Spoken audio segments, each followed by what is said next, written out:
3, 2.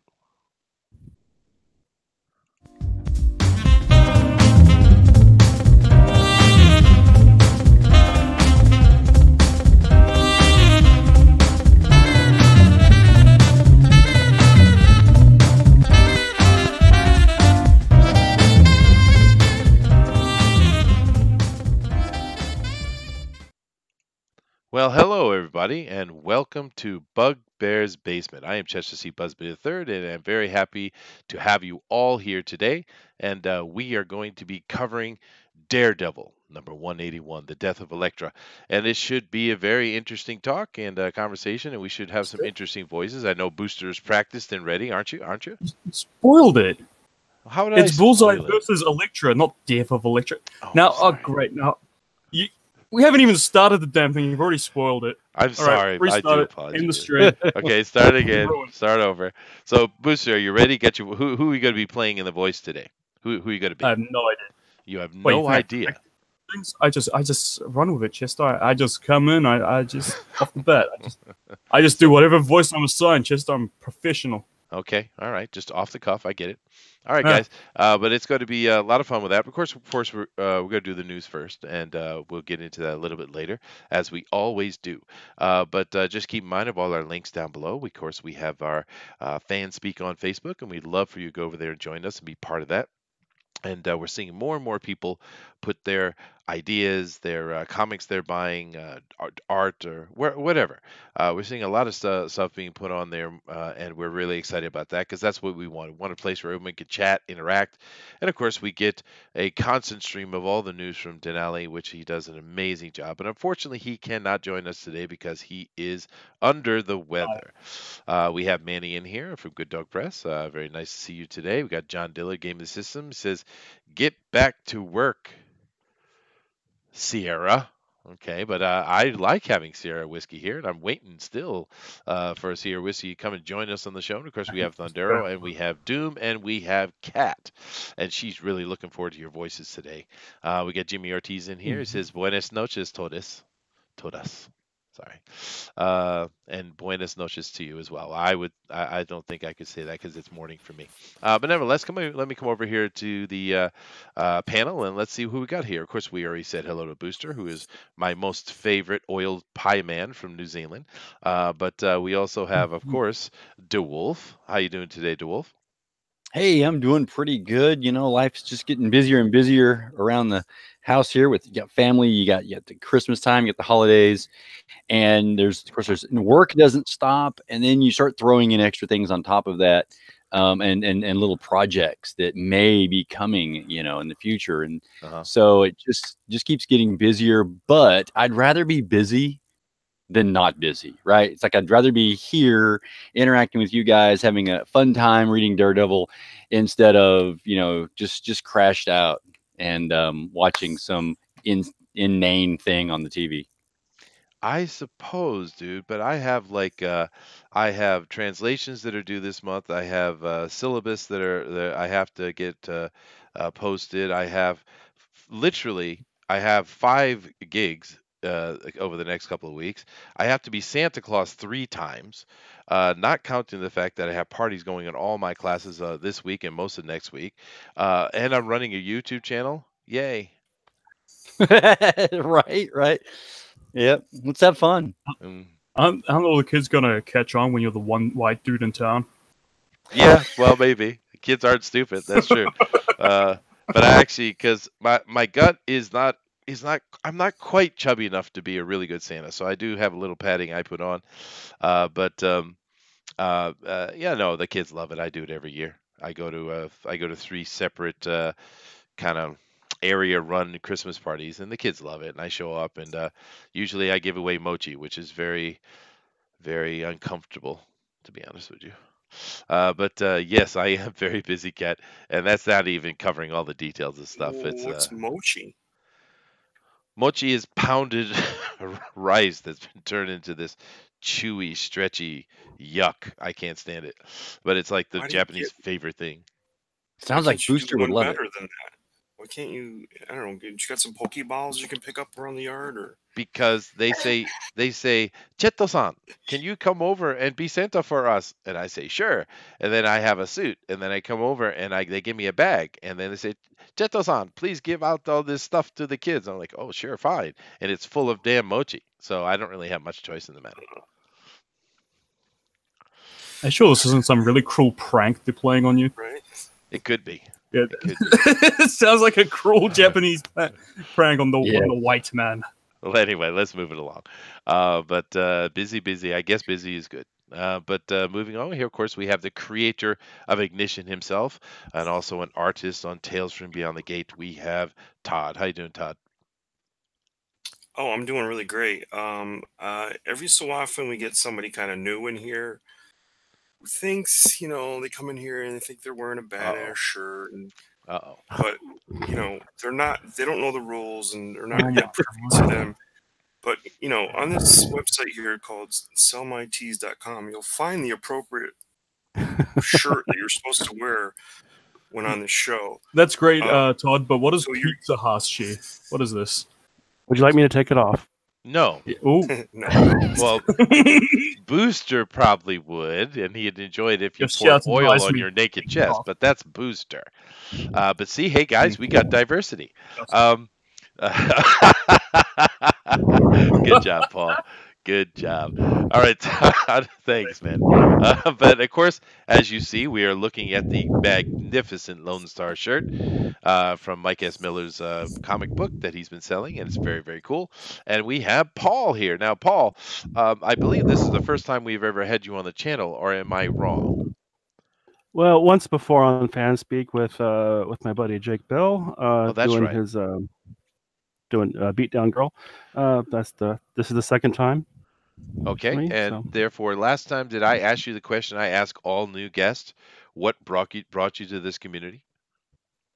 We talked about it. Man, it's the downfall of the comic book characters I know and love, and finding DNC, and then through there everything else. Yeah. Okay, so very similar story, but very happy to have you on Yep. here today. You were very interested in being part of the Daredevil conversation, so I'm assuming you're a big Daredevil fan. I love Daredevil. Yeah. I didn't collect as early as this, but I definitely love it all. Oh no, I love Daredevil myself. Like I was talking to DeWolf earlier. My very first comic book I ever had was Daredevil. Now, maybe some of the Daredevil, the people who are much more educated about comic books than I am, because I can't remember. I think the book was called Tales of Adventure, and Daredevil was one of the stories in there. I think it was Tales of Adventures. Am I right on that, or is it something else? I can't remember. Anybody? I know Todd's like an encyclopedia on comic books. Yeah, but Daredevil, I don't remember him being in anything else but his own book. No, I'm pretty sure it was Tales of Adventure. You can make stuff up, Chester. That's okay. I can. I'm asking because I know we have some extremely knowledgeable people around me here, not only in the panel but also in the chat. You guys look that up for me and tell me. I'm pretty sure it was called Tales of Adventure, but correct me if I'm wrong, please. all right. Who's blowing on the microphone? I'm going to fight someone.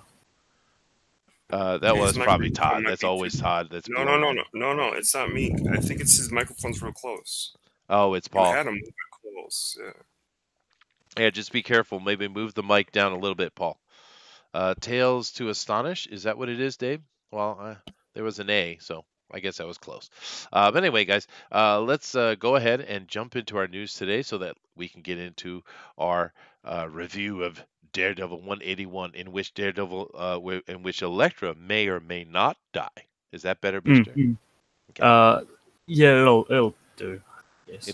It'll do. Okay. I'm glad to make you happy. And Quasar might make an appearance as well. Oh, well, okay. The threats continue. No, he won't. No, he won't, Todd. Damn. Goodness gracious. Okay. All right, guys. Now, I have shared this with the panel so everybody can see that. Now, we're going to start off today and with another little bit of moment of solace here, as silence for Penny Marshall. Now, I don't know how many of the young people know who she is, but all of us older folk know exactly who she is. Now, these days we see a lot of complaining from a certain type of people about women and their place in society and their success and things like that. And we, of course, those of us who are busy living our lives and doing stuff and mainly ignore the nonsense, we know it's nonsense. But here's a good example of a very successful woman with a life well lived. She died a little bit young, 75, especially for these days. But Penny Marshall was a TV star, beloved. And she's also a director of many movies. She's a producer. This is a very successful person. I also believe she's a mom. And it's a good career. And I grew up loving Penny Marshall. Anybody here have any opinions on Penny? I'm sure Todd must. Yeah, a great career. These our sitcoms are different than the sitcoms that are just kind of fluff and nonsense. We had some really great sitcoms in our era, We did. like This Happy Days, Laverne and Shirley, Archie Bunker, The Odd Couple. These were awesome. The writing on them was superior to anything you'll find coming out now. Sitcoms. If you listen to a sitcom without its laugh track, for instance, we all kind of like Big Bang Theory, but if you were to actually listen to Not it really. without the laugh track, it's absolute garbage. I hate laugh tracks. Yes. Yeah. It's true. Laugh tracks are the death of sitcoms, man. You watch Fringe sometime. Ross without a laugh track looks like a psychopath. It's terrifying. Yeah. Um, of course, Laverne and Shirley was her famous TV show. She's more famous as a director, to be honest with you. But that was a spinoff from Happy Days. And it's interesting, Todd, that you mentioned Fish. Oh yeah. Yeah, I love that, man. And was it Miller? Was that boom, bum dum, bum Barnaby dum dun Miller. dun dun dun? Yeah, that was a Barney great show. Miller or Barnaby Miller? No. Barney Miller. Oh, what was the name of that Yes. show? Something Miller. Barney. Isn't it Barney? Is it Barney She was Miller? involved with Barney Miller. I didn't No, know no, it that. was a TV Yes. show. It was a sitcom Cops. procedural. Abe yeah. Abe Abe, Vigoda, right? Abe Vigoda, yeah. Fish. Yeah. But yeah, no. Barney Miller. Penny Marshall, safe journeys. She certainly had a wonderful career and she did a lot in her life, so good for her. Any other comments on Penny Marshall? All right. All right, moving on now into our news of today. We're going to start with this one. Now, once again, it's a little bit of a blast from the past. I do apologize to the younger folks, but we are a bunch of old boomers over here. Well, for the most part, I'm sure that Booster would deny it. But he's an old man at heart, as we know. And Paul, you don't seem too old, but you're kind of in the middle, I would assume. Yeah. Some of this stuff is just a smidgen before my time. No problem. So It's I good to did watch have- a little bit of $6 Million Man, but not a lot. I love the $6 Million Man. I even had the I capsule remember playset. it. Hmm. They had a great opening too. But this Remember right he, like, here, throws a sewer thingamajig at someone. It's like, what are you talking about? like what are they called? A lid on the sewer before you climb down a ladder. Oh, that was Wonder Woman. She threw those. No, I swear to manhole God, cover? Manhole $2 covers, man. Yes, that was a A big, manhole cover. Yeah, one of those Yes. thingies. He did. You're right. It was a. I one am of those correct. gags that was constantly used. in I love TV being shows. correct. I'm so happy for you, Booster. Now, of course, Steve Austin, the $6 Million Man. They are doing a comic of it. Now, first look to me, well, great, awesome. Let's see if they can make him relevant. Now, what they're doing is they're actually setting him in the in his time, just a little bit after the show setting. So this is I guess you call it a period piece. How sad is that you live through a time that's called a period piece? But I guess that's what it would be. They're going to try, and his situation is his tech is not keeping up to speed, or it's starting to dwindle and have less effectiveness, which doesn't make sense, seeing as it's set in the time. So you would think it would have a longer shelf life than a few years, but hey, whatever. But of course he's in Japan and he's met this Nico Abe, and she's going to lead him to something, and she's, whatever. Um, I don't know what to say. This is coming out of Dynamite Entertainment. They seem to be very excited to be part of the project, so cool. Yeah, I don't Looks know. cool. They It didn't, does. make him a whammon or nothing. No. And of course, well, there was a I Bionic like the Woman, outlook. actually. He kind of looks a little bit like a young Lee Majors. A little bit, yeah, a little bit. Strong chin. I'm in that sure one shot. I'm sure the writer will screw it no. up. That's done it for me. Laser eye, I'm done. Yeah, we don't need a laser eye, guys. Of course, he did have his telescopic vision, though. To be fair, because I had the doll when I was a kid, and I used to look through the back of his head, and it had a little like very ineffective microscope in it, or Oh, Yeah, wow. magnifying glass. lens, I- right. I think I knew someone who had the action figure, but not the doll. I think you're the only one that had the doll version. He dress up doll. Well, it was, dude. It was it was just like my GI Joes I had. They were very tall. I don't know what they're a foot or more. They're not like those Yeah, those little are great teeny action plastic figures. things. If Those it aren't was action figures, huggable, huh? if it was huggable, it's a doll. If It's you a hugged doll, it, it was dude. a doll. If you played with it, it was an action figure. So you're saying you hugged it? I love my Steve Austin. One thing about $6 Million Man, I don't know if you guys remember, but there was a sound effect every time that he would do, like listen with something, or if he would like run, it would really slow down, and like he would jump. What was the sound effect? Do we have it? It was something rapid like that. Yeah, see? Yeah. That's close, I guess. It's close enough. God, you're so Did the doll make particular, that Todd. noise? Did it have a little string in the back? Please hug me, Booster. No, it didn't have that, Todd. Do not Do disrespect the Steve Austin doll. I will come over there. All right. Well, you have a fan with Joshua, so. Yeah. Well, Barney Miller, yeah, thank you very much, Dave. John Dillard says we can advertise and cut promos, or we could, I guess. I don't know what you're talking about. Oh goodness. Nick W is here. Hello, Nick, and he says at least it's not IDW. That is true. That is true. At least it's not that. John Dillard said, "Who is this no nonsense female who don't need no man to protect her?" Right. I hope it isn't like that, because they could have done the Bionic Woman. It was pretty successful too. But Eric Boyd says, "My brother and I love the Steve Austin figures as well." I am with you, Chester. Yes, it's a doll because it's big. Action figures are little teeny plastic things that you can set on fire.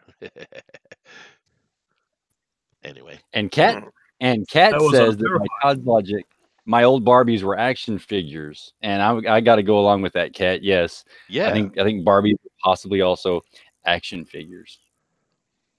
I'm glad you liked your Barbies. Did you have a Ken? Was he well shaven and oiled? Booster wants to know. Well, Paul, you're being a little quiet here. Do you have any comment on this comic book, the $6 Million Man? I'd actually be interested in checking it out and just giving it a shot. I was more of a Buck Rogers kid. Oh, I love Buck Rogers too, though. Buck Rogers was awesome. Actually, I like the books. Were they graphic novels? I can't remember. But yeah, Buck Rogers was awesome. But yeah, no, we'll see. I'm certainly interested in it. I think it might. Yeah, be I want this to do well. Yeah. Yeah. Dynamite's usually done okay for me. Yeah. No, I mean, there is an infection that is spreading throughout comics all over the place, but not all of them. And not, so hopefully this will be a cool thing. And like I said, reading the article, the people involved in this are very excited about being involved with it. They really seem enthusiastic. So it's really, I hope it's cool. It's happy news. I'm going to take it as happy news anyway. This, on the other hand, is why. First of all, I don't know how many of you know Kurosawa Rashomon, but it's getting a TV treatment. Now, to be fair, it sounds like it's getting the TV treatment from Mr. Spielberg himself, or at least his television company, production company. I don't know how much he's going to be involved as well. But the thing is, the thing with Rashomon, for those of you who haven't seen it, it's considered important in filmmaking because what we do is we have a situation, and we have the point of view of each person in that situation. Of course, their point of views can be radically different, and the whole you don't understand what really happened until the very end. Now, of course, we've seen many movies, many things like that. This has been used many times, but I guess what in this cinema, this is considered the first time this was used, I guess. I didn't know that. But nevertheless, we've seen it used many, many times. This idea. We had Babel. We've had, there's been other movies. What's some other movies that we see the point of view of each individual, and then at the end we understand what really happened? There's many of them, right? Pulp Fiction, wasn't it? Pulp Fiction's kind of done Something like like that. Yeah, yeah. Yeah. The werewolf must die. Wow, obscure. What was the one that was in L.A.? I can Babel, see. right? No, Babel. Yeah, but Babel actually traveled. There was one that was one point of view was in like a Middle East or something. Wasn't Oh it? yeah, no, I think many people have used that mechanic. But they're going back to the beginning, I guess, and doing Rashomon again from a Western point of view, though. I don't know, Yeah. because Well, we'll see. wasn't the Bunny Vision this Saturday on the life of this director? No, it's definitely not. That wasn't his Don't story. Akira? Yeah. He didn't do Akira, dude. This is Kurosawa. Akira. He's got did Akira. Seven Right. Samurai and Ran and Yojimbo and things like that. Right. Oh, exactly. No, God. Okay, so basically what you have here is Todd is being extremely Pick 'em. racist, and they all look alike, is what he's doing. Okay, No, it's thank you, Akira. Todd. Huh? The movie was Akira. And this is Akira. Okay. Yes, and I'm James Bond. All right. Thank you, guys. Keep in mind as we go through the news here that thank you all for joining us, of course, and all your comments. It's really cool. Just keep in mind that hitting that share button is really helpful to us to let all your friends and family know what's going on so they come over and join us. And of course, please hit that like button and subscribe as well if you haven't. Anybody have any opinions on Steven Spielberg's Amblin Entertainment taking on and Kurosawa movie and turning it into a 10-part TV series? I'm sure it'll It- be it- rubbish.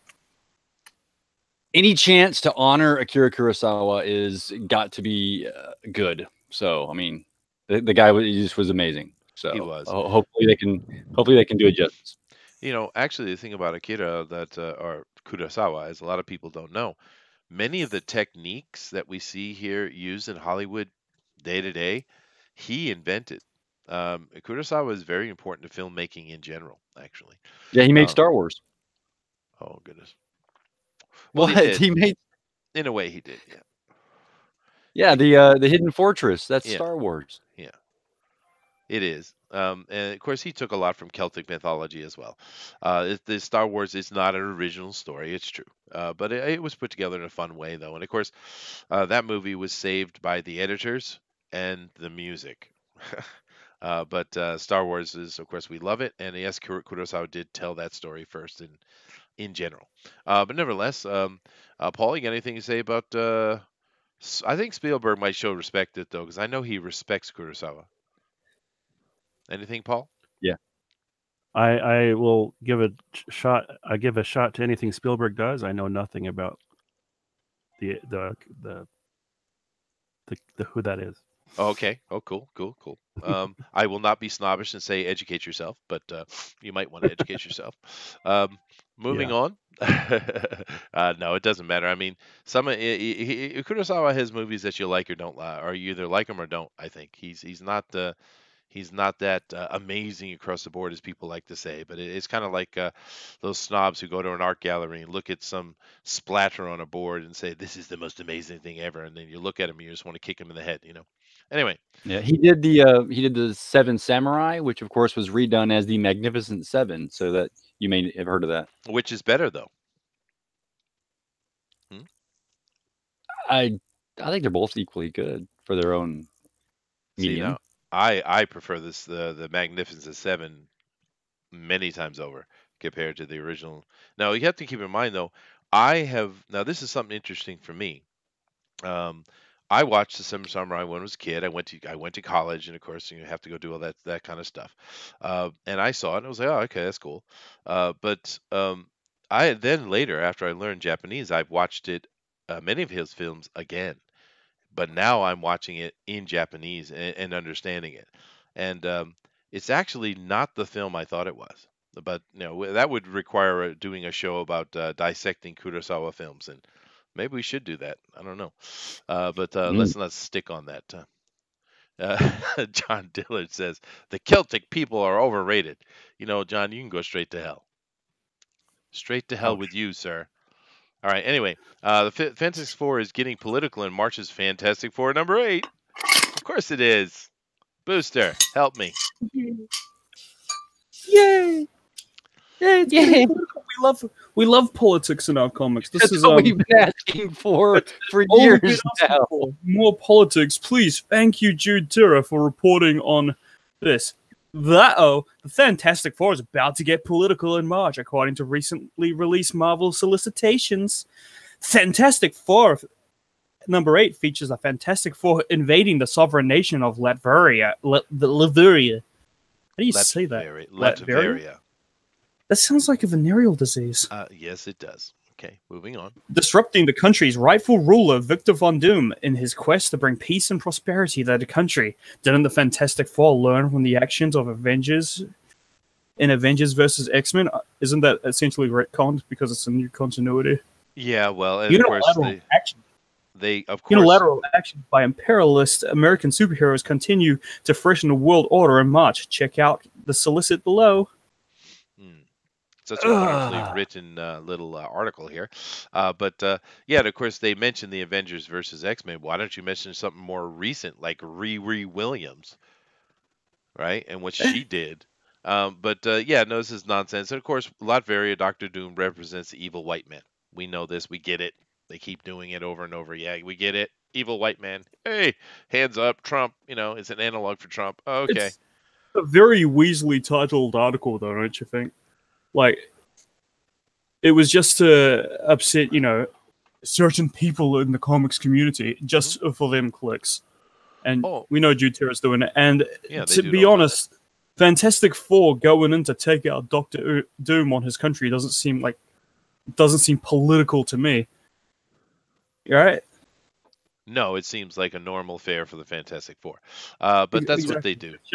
It's hero versus villain stuff. That's all it is. But then they've tried to say that's some kind of political act. I guess technically going and taking on a country's leader is political in a sense, but hell, it's not the kind of politics we've been bombarded with in comics recently. So I can take it, believe it, Okay. Unilateral imperialistic America disrupting the world order. Oh my gosh. Yes, I know. But hey, it should be a fun ride. What do you think, Paul? What do you think of all these politics they keep forcing in comics? Of course, we've said before, and everybody has any common sense knows that a character in a story of any kind can have politic affecting him or her, but they should not be preaching politic to you. Right? That's kind of the rule when it comes to writing stuff. But Marvel, they're just they're trailblazers. They're going to get out there and they're going to put the politics right at you. What do you think, Paul? This is why there's not a single Marvel comic in my subscription box anymore. Okay. Am I not here? You're here. We can hear you. Go ahead, dude. Have at it. Oh. This is why there's not a single subscription box in my comic, a single comic in my subscription box from Marvel anymore. I mean, it's just makes me want to hurl. Is the Fantastic Four, are they legitimately going into this as bad guys and Doctor Doom is just defending his home, or is it this writer? We've encountered this before, where certain writers want to write an article and the article itself is just a big load of crap, right? Yeah. But the actual you comic, should probably say things instead of spelling them out. Booster has a little bit of trouble with the spelling. I know. That's a load of crap, Chester. That's a load of crap. I'm sorry. Go This ahead, could be Todd. just a good, like Booster said, the heroes versus villains, and it's perfectly fine. This might be a good comic book, but this guy here, he's going to make us believe that it's political because he's political. Cute as a heck. Yeah. He is. They lie all the time. That's probably the truth of the matter, actually. I am happy that Fantastic Four is finally back, though. It is Yes. nice that they're back in it. And John Dillard, Game the System, seems to think exactly no contribution to the American culture zeitgeist. Chester keeps trying to build up his crummy culture. John. Oh, Culture of who white men. I am a Bias. Celt. Do not call me a white man. You are who white. Okay, fine. Oh, I am Albion by generations, so I guess good enough. That was another anthropology joke. Did you guys get it? Huh? Okay. Whoa. Nope. Right over my head. Okay, excellent. Moving on. Something more interesting. No, that one's boring. This Under my one here. Here, let me talk about this one a little bit. Now, Ugh. I'm very lucky. I get to go on a show on Brad's channel, Pencil for Life, and do reviews. Now, Brad runs some comic book stores, so he gets, of course, the comics and previews so he can order, right? And of course, comics come out on Wednesday. So he takes those previews and he and I read them, and then we get on and we give our opinions so that on the day of launch, people can watch the video.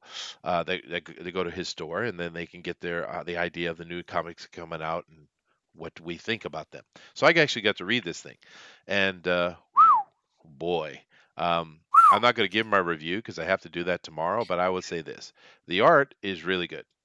The story is cliche, corny, and stupid. Done. But basically, DC's freedom fighters are back to destroy Nazi America. Just keep in mind, though, they don't call them Nazis in the book. They call them Ratsies, which I have no clue why. But what do you guys think about this? Once again, the Germans won, the Nazis won, and took over America and are ruling America once again. How many times have we seen this story? I mean, how many times do we have to keep seeing this story over and over and over? Anybody have an opinion on this absolute trash fire? The artist is a really good artist. It Eddie is. Burroughs, The art's but amazing. who's the writer? Oh, I didn't even pay attention, dude. I gotta know why you. Robert Venditti. He's actually a good writer. Oh God. So what you're saying is reading the story will make you cringe like this Batman off to the right. Mm-hmm. Now, I'm not saying, Okay. I'm not saying the writing is bad. I mean, it's passable. It's fine. That's not the point. The story is so cliche and so corny. We've seen this story. Just think how many times you've seen stories, even the ones that have been developed into TV shows and movies, and video games. Just think how many times we have seen the story of the Nazis winning World War II and running America. How many times have we seen that story? I mean, how many more times do we see it? Have to see it? Every major Yes. sci-fi franchise has done it Yes, at least once. and it's like, Well, come on, man. the Freedom Fighters have been characters in the DC continuity for a while now, right? The question is, are they bringing it back because they wanted to tell another good Freedom Fighters story, or are they trying to capitalize on the Nazi hysteria that's going on at the moment? Well, Like, how does it feel? Does it feel like it's trying to be relevant by today's standards? Because if it's trying to do that, then I'll pass. Both and. I could give a really good spoiler right now, but I won't because Brad would be very mad at me. But Okay, but well, if it's going to have any Trump this, Trump that crap, then miss me with that. so So Nick Derek says, Tyler has a go ahead. Derek Tyler, he has a chat comment here in which he says, but the freedom fighters were fighting Nazis pre-crisis. So that would then lead you to believe that they already took care of this problem. Yeah, this is an Elseworld story, I guess. But I'm just saying, Yeah. it's just I mean, especially the art, because the art is really good. And like I said, the writing is not bad. There's nothing wrong with the writing. That's not the problem. The problem is the theme and the storyline and the direction they go, and it's so silly. It's just this typical, yay, these Nazis represent white man, and we're going to crush the white man. Yay! It's just what it is, and it's got to have one of every color. It's the same nonsense over and over again. But hey, go read it and find out for yourself, I guess. But it is the writing's fine, and the art is stunning. I love it actually. Any other comments before we move on? We're going to have to be getting over Daredevil here real soon. I would say that, a few years ago, another what if Nazis took over in story might have interested me if it was done well. But now when I see a title like this or an article like this, I'm just thinking it's just liberals trying to point out that all the right wing nuts are Nazis. Oh no, Yeah, it's we're burnt exactly out. what it is. Yeah. It's not even, they don't even bother, trying to be subtle anymore. I mean, but it's a tough one for me. A lot of the stuff I've been reviewing with Brad lately is tough because the art is really good. I mean, they're throwing out some good art recently, and the writings aren't necessarily bad. Another one I read was the Kelly Sue DeCormick Aquaman, and the art is really, really good in that. And Kelly Sue can actually write. I mean, she's not a she is capable. She's Right. just So what if America did not get involved in the war because something happened and the Pearl Harbor attack didn't happen, but Russia continued fighting Germany and Russia won, and then Russia owned all of Europe and Asia, right? So now you'd have a huge Russian dominant world, and then America would be this puny thing over here, and the Cold War would have been completely different. Now tell me that story. yeah, but you're being really silly, man. Something new and inventive that we haven't seen before. I'm just saying. Come on, Okay. man. You got to stick with stuff Yeah. that's made money before. We can't take any risks. Are you kidding me? Yeah. Then they go, see, those right wingers are in league with the Russians. Well, of course, you guys do know that. Just a quick little history lessons for you. Americans had no interest in getting involved in World War II at all. They were not Right. interested at all. And actually, there was probably more anti-Semitism in America than there was in Europe, actually. Mm-hmm. And there was a lot of sympathy. Maybe you didn't know this, but the Bush family, George and George Jr., their grandpa or their father, Preston Bush, actually supplied weapons and funding and money to Adolf Hitler. Yeah, there was a Nazi part. Yeah. And the reason that they allowed Pearl Harbor to happen because the Americans had cracked the Japanese code long before any of that took place. They knew they were coming. They let them come because they wanted to get the American people pissed off so they'd go to war because the American people didn't want anything to do with it. That's the reality of what was happening during World War II. It isn't, yay, let's get the evil Adolf Hitler. It wasn't anything like that. But then again, history is being rewritten as we speak. So moving along here. Now this one we have to talk about. Frank Oz says Disney doesn't know how to write the Muppets. I love this little thing right here. Man. Go Totally ahead agree. and read Frank Oz's comment here, Booster. So far, the writers Disney have employed don't know how to write for the Muppets. I imagine their hubris makes them believe they can, but the characters need writing that has depth and honesty. I suppose a version of the Muppets will survive, but they won't be true. You're supposed to read that as Yoda or Fozzie Bear, just so you know. Yes. I would have done. Well, Kermit. I did it as the Frank Oz. That's exactly how he sounds. Is it? That's true, though. Is it? Sure. It's perfect. No, I have no idea. Perfect rendition. So far, you're right, Disney. I do a horrible Yoda. I can't do it. But anyway, Frank has actually spoken out before against some of the nonsense, and he gets beat down horribly, mercilessly. But he keeps speaking out because you know what? He created these guys. He was directly involved with Jim Henson in the creation of the Muppets, and he has a great love for them, and he hates to see what they've been doing. I mean, come on, they had a new a new pig that Kermit was dating and leaving Miss Piggy in the past, and they just keep doing dumb and dumber things with the Muppets. They don't get it. They don't get the Muppets. The simplest thing to get too. But yeah, no, and Disney doesn't get it, and they're going to keep creating not incredibly stupid stuff. And of course, we know there's a new series coming from Disney for their streaming service. So was that called Disney Plus? And we're going to see more nonsense, I am sure. What do you think, Todd? You must have a place in your heart for the Muppets, man. Oh, absolutely. Without the Muppets, some of you people wouldn't be able to do your ABCs. This is true. So, I have a fondness for Muppets. But you know, I'm an older guy now, so as much as I hate to see him get ruined, I have all the Muppet movies. One of my favorites is A Christmas Carol with Michael Caine. I love that movie. Yeah, that is good. I love that one so much. Yeah, so I mean, I don't know if you can do them better than they've been done in the past. So more power to them, I guess. Yeah, I guess you could say that. I just wish they would leave stuff alone and make new things, is what we keep saying. Let's see some new stuff, but they have no bravery in them, no courage. I actually, just as a fun fact, I actually played Kermit in my elementary school play, and I sang the Rainbow Connection. Oh, have you got a? Give us a little idea, a little preview of that, Chester? Gee, I don't even remember the song. Can you do your Kermit Rainbow impression? Connection. The love. No. You have to do Da, the Kermit voice. da, da. I can't remember. Da, da, da, da. I can't remember the words.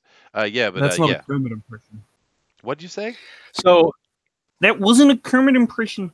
I was singing a song, Booster. Oh my god! In the memory of the two old guys hecklers, what I have to say is, well, I can't wait until they get on and get to Daredevil. Well, what is it? You want to see more of this show? No, it means we're getting closer to the end. Very good, very good. That was pretty good, dude. Claps. Kat says, I never actually watched the Muppets as a kid, so there's no nostalgia for me. Oh, that's too bad. You might want to try to go find the old stuff because they're brilliant. They're brilliant. John Dillish says, I hate you, Kat. But no, Kat, if you haven't seen the original Muppets, you should go check it out. They're really well done. And the original movies are great, too. I cried when Henson died. Oh, so did I. Well, I didn't cry, but it was shocking. Did you have a single manly tear, Chester? Well, I was young, but no, it was shocking news. I mean, he was so influential, so important. I mean, there's only a few people that have died in history in my life that have bothered me. And Frank, Jim Henson was certainly one of them. Maybe John Candy. But for me, it was Robin Williams that missed me out. That was that one too. Yeah. I don't know what kind of train wreck we're going to see, but it's incoming. Let me see if I got another article here that's worth talking about. We have this one. Lady and the Tramp is being made live action. Oh, Lord Dumb. Almighty. We don't even talk about that. In the roof, woof, woof, doggy. Yes, and this right here, Scooby-Doo's Shaggy is going to be a father. But it gets more stupid than that. I got laid. I'm going to be a daddy. Oh, But this new story with Scooby-Doo is set in a post-apocalyptic world where they're fighting something, and he's going to be a daddy. And the mama, of course, is Velma. What? And Velma doesn't look like Velma, and she's a nasty, nasty blue hair, it looks like. And and of course, Scooby-Doo looks like a human, and he's shooting guns. What? This is not Scooby-Doo. Okay. This looks wild. I gotta see this comic. Oh my god. Apocalypse. like zoinks, we need to get some more gasoline for the Wait a van, second. Scoob. Do you guys remember that they did this Hanna-Barbera line, and then Scooby-Doo must strike a chord because it's the one book that survived. There was something Quest. It wasn't Johnny Quest, but it was like something Quest where Johnny Quest was in it, but it went from that to Falcon, and then it went to Space Ghost or whatever. Yeah, Flintstones was a pretty popular one. Yeah, but the Flintstones is over, right? It's done. This one's still going, so this has actually survived. So, and this is Steve Oliff, Todd, there's an anthropomorphic Scooby shooting a gun out the window of the van. Are we sure that isn't a dude in a Scooby suit? Because I know Scooby-Doo is still a dog in the series. Well, not anymore. I got to see a gritty remake of Scooby-Doo anthropomorphic with guns. No, thank you. This is not. It's kind of like John Wick, but instead it's Shaggy who gets killed, and Scooby-Doo has to go and kill some Rooskies. I need more ammunition. Look at the Velma. This is nothing like Velma, right? We all of us here grew up with Scooby Doo. I'm pretty sure, except for maybe Booster. But she says, "I specifically told you to keep this between us. Do not breathe a word about my pregnancy to anyone." I know, but what? That's not like Velma. I know, but I'm so freaking happy, man. True. Well, that's Shaggy's response is good, but that's not what Velma would sound like. She's very nice. She seems so bitter. Wow. She seems ashamed of the fact that she's having Shaggy's child, which she probably should be. That's got to count. She's no prize herself. All right. Well, the time has come, and we are going to jump over and do our comic of the day. Now, what we're going to do here is we're going to change it over. Now, normally I have them so I can show a full screen and stuff, but I couldn't get a hold of this one in a way to show it properly. So what I'm going to do is I'm going to jump over to Hangouts, and Booster is going to be sharing this with us. It's all Booster's turn, baby. It is Booster's turn. So Booster is in control, guys. I am in control of all of it. But we're going to be talking about Daredevil 181. Now, before we get into this and we read through some of this comic here, you guys, today we're talking about Daredevil in general, of course, as well. Now, Daredevil has seen quite a bit of love in modern times. We had a absolutely atrocious movie from Ben Affleck, but we had 3 seasons and pretty good seasons. Especially the last one was outstanding for a TV series. They just kept getting better those seasons. Yep, and better and better. So I would say that Daredevil is highly rated. Right, and one of the things we do here when we go through the comic is we talk about, is the character underrated or overrated. So this one's going to be a little tough, I think, because I don't think you can be more highly rated than Daredevil is right now, right? Except unless you want to talk Batman or Superman, but that's a whole nother league of things, isn't it? But anybody want to? Let's start out here with Todd. And Todd, give us your general impressions and feelings of Daredevil as you grew up and the stuff you've read and such. Truth be told, my Daredevil run was complete. I went back. I started around this time, basically, when I started collecting Daredevil. Daredevil was Frank Miller. It was Roger Stern, Frank Miller. Then it was Frank Miller and Frank Miller drawing, and then it was Frank Miller and Klaus Janson. But I went backwards, and I went back about 60 or so issues. I had a complete run until I was about, I'd say, 30. So Daredevil is my favorite character from the Marvel Universe, to be truthful, And this run is legendary. It's groundbreaking. It's where Frank Miller started to come alive as a writer, and he started to do more character-driven stories. You started to get into the mind of Daredevil. Like he might lose the battle in the beginning of the issue, and maybe end up with broken ribs, and he would trudge through. And so you got into the mind of Daredevil, how he was coughing and complaining about his ribs in his own mind, but he was pushing through the fight. And this stuff was what we kind of grew up on and thought, man, this is awesome. And then he went and did that in Dark Knight Returns. So this is a precursor to Frank Miller becoming a really good writer that we all enjoyed. Oh, absolutely. Frank Miller is highly political. He likes to deconstruct stuff. I think he kind of hates heroes, to be honest with you. But no, there are some absolute great things in Daredevil. And we're not going to talk about Mark Waid. We shall ignore that absolute that run plague. Was a waste of time. Yeah, that was horrible, dude. But all right, thank you very much, Todd. How about you, Paul? Now you are a Daredevil fan, so lay it out for us, man. Yeah, strangely enough, my first experience with Daredevil was not the comics, but the travesty of Trial of the Incredible Hulk, which was actually not, in my opinion, not a bad rendition of Daredevil. Oh yeah, that's right. He was a lawyer. Yeah, and he wore the black costume, which was fairly comic accurate. And they got his backstory correct. Now, in the backdrop of being the Bill Bixby, Lou Ferrigno Incredible Hulk, it was not that great. But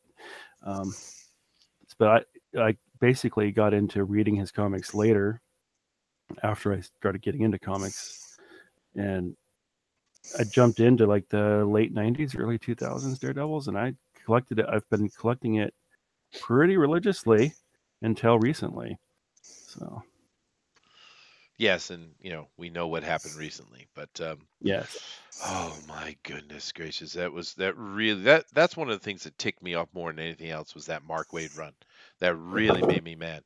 But anyway, I'll hold that. DeWolf, give us your feelings on Daredevil in general, please. I think he's just another one of those good characters that first and foremost that came out of some good creativity, and that's where you have to start with. Sometimes you got to start with something that actually is original, and to create a superhero that's blind, right? That's preposterous. How is that going to work out? And so when you start with something like that, and then you start building the power base and stuff around that concept, and then start adding on other things like, well, now he's a lawyer, and it really changes this type of a character. So I guess it's because of the way my brain works. I'm going to start there. And then of course, as I was introduced to Daredevil, I had other friends that were reading Daredevil, and I believe it was basically piggybacking on what Todd was saying about Frank and how he wrote him. That's whenever I started seeing more of him, and so that's I gotta basically end myself there. All right, cool. Thank you very much. Now, of course, Booster, this is your choice today. Mm-hmm. A good choice, by the That's way. right. But so you must have quite the opinion of Daredevil, man. Why don't you go ahead? Yeah, well, I'm deeply ashamed to say that my first exposure to Daredevil was the Ben Affleck movie. Shivers. And I remember thinking, what is this crap? He's a blind dude, but his superpower is to see? What is this? This is rubbish. Yeah. And, time goes on, right? I know practically nothing about Daredevil, except in my head, I think of him as the blind guy with the power to see. And then I get into Frank Miller stuff, Dark Knight Returns and his other Batman stuff, Batman Year One, what have you. And then I hear you did some Daredevil, right? And one of the highly rated Marvel books in general is Daredevil Born Again. And also, I absolutely loved that. And I love Daredevil Man Without Fear, right? Which was by Frank Miller. That's also a great one. I think that's the first one where we see the black suit. And I've just been reading a crap ton of Daredevil ever since. I've read Bendis' run and the Cinti's run. I've read a bit of Stan Lee's ones from the 60s, which is just some absolutely corny nonsense, but it's a lot of fun. And I even read some of Mark Waid's run. No, that's intolerable. Yes, which I can confirm is just an absolute hipster nonsense. No, it's it's the most invasive, virus-infected thing Mark Waid has ever done. I like to think of it as ground zero for SJW Marvel and the SJW takeover and the hipster takeover of Marvel in general. That and Matt Fraction's Hawkeye. That's ground zero, I reckon, when they decided this stuff was, well, apparently wasn't even selling. It was just the journalists were loving it. Because, of course, the journalists are infected, incestuous hipster nonsense. But where was I going with this? Oh, yeah, no, this is the one thing by Bendis I love is his Daredevil run. But it was good. It's hard to beat that Frank Miller run. But when it comes to one character who just consistently has great books, I think of Daredevil. I love most of the books he's in. What about Roger Mackenzie's run? I don't know who that is. I'm such a fake geek girl. I'm sorry. Well, I don't know who it is either, but I've probably read it. For me, Daredevil is important because it's the first comic book I ever got was I guess someone had told me earlier, it's a Tales to Astonish. And so, and I've talked about in my Daredevil, but experiences. But yeah, no, I used to get Daredevil all the time. It wasn't until my young teenage years that I really started reading a lot of other comic books. So Daredevil was my first comic for a long time. And of course, I love Daredevil. He's very cool. He's very interesting. I do have to give a bit of applause, a lot of applause actually, to season 3 from Netflix, because we all know that Hollywood hates Christianity. They hate it. They are Yeah. constantly dogging on it. It can just every chance they get, they dog on it. But yet, we saw a Netflix series that covered Daredevil and dealt with his religious belief, his Catholicism. It's very big. It's a big part of the character, and it needs It to is. be there. And they kept it. So I give Netflix and the people who created that a big hurrah, because that is something that needs to be kept in there. And they could have easily just followed the trend and just had done some Mark Waid thing. I'm And- so nervous they'll try to make him an atheist someday. Like Well. a hardcore atheist. I can feel it coming, you know? Crisis of faith, Booster. Yes. Well, he had I, one. He I had can a deal with the crisis. crisis of faith thing, right? As long as he always comes out as a Catholic by the end of it every time. I can deal with that. But I'm always worried he's going to go hardcore atheist someday. And he's going to be, he's going to have a bloody fedora and say, "Milady, Karen Page, there is no God." Anyway, we've all given our initial feelings on Daredevil. Now we're going to read some of the comic books. So why don't we go for first page here, and we're going to do our reading as we usually do. And this is going to be a little bit hard to read. Can you blow that up any? Can. Boop. Oh, look How's at that? him. You are the man. All right, I so am. what we need here is we need someone who's going to be Bullseye. And we need someone who pick up the side characters that pop up, and we're going to need someone who is Elektra, and that's pretty All right, much so- all the communication. So who's going to be? Let's start off. Who's going to be Bullseye? The thing about Bullseye is he does most of the dialogue here. This entire comic is practically through Bullseye's point of is. view. So let's have you Let be Paul have Bullseye. perfect. Okay. All right. And who's going to be Elektra? Someone needs to do Elektra. The hands flash up. Fine, I will be Elektra. Who's going to All cover right. the side characters? Kingpin should be Todd.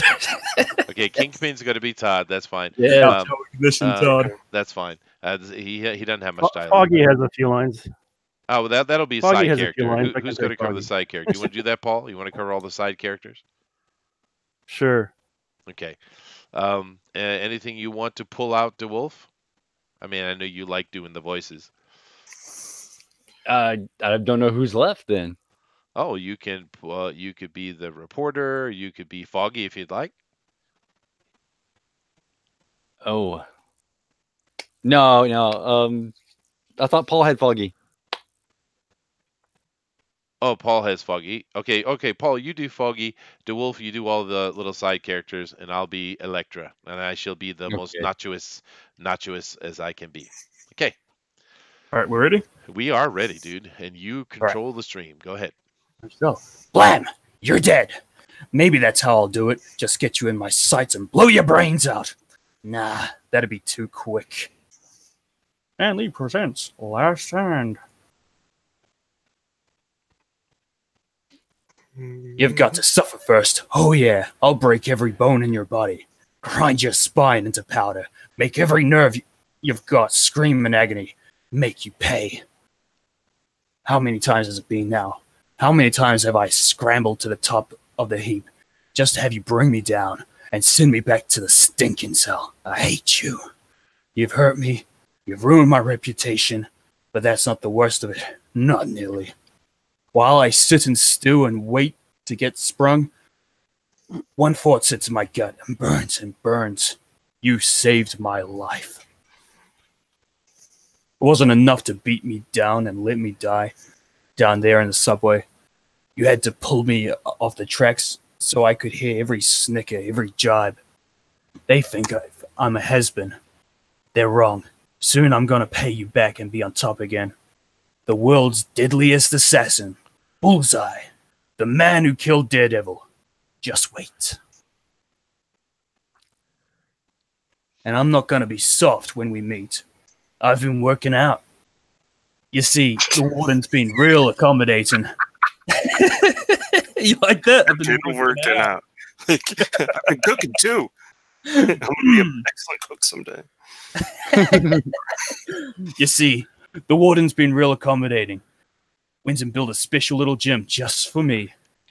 That's right. She wants to make a good citizen out of me. You'd like her, Daredevil. She's a real jerk. DeWolf? Benjamin, you got a visitor. He's Tom Snide, the TV host. Mr. Snide? I won't beat around the bush, Mr. Pondexter. I've gotten permission from your warden to interview you on national television. And let me say, I'd be just tickled pink to... Get lost. Benjamin, it would be excellent therapy for you to open up to... I'm not interested in it.